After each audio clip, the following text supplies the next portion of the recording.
I wanted just to pop in and show you the next step for this DIY tree stand. You can see I'm using a plastic 10-quart bucket that I got at Lowe's, and we bought I believe it's a 1-inch PVC pipe. I don't see any markings, but yeah, it's 1 inch.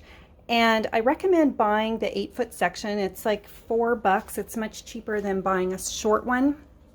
So make it a little bit longer than what you need.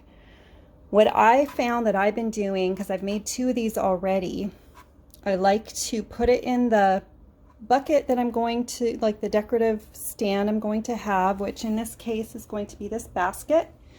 And then you cut this down, because obviously this is way too tall.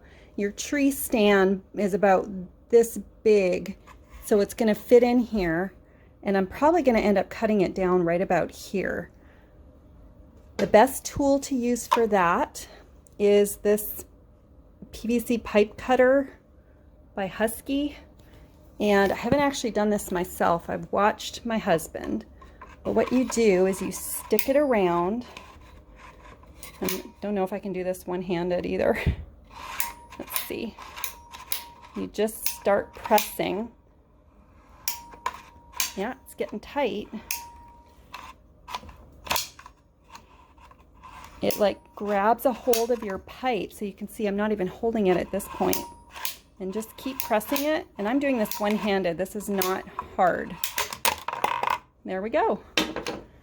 So that pops off, and you can see that it's slightly below or just at the level of the lip of this bucket. So I'm going to stick it in my decorative bucket, and we'll see how that looks. Okay, it's in my wicker decorative Christmas tree stand, and you can see that you're not going to be able to see this at all once the tree is placed in there. That's what's so fun about these DIY tree stands, because then you can use like an olive bucket or a metal tin, or just kind of whatever you have. Get creative. Baskets are perfect.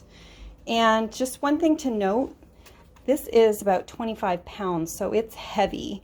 Just be careful when you're carrying it around the house, and enjoy. I hope that this was helpful to you.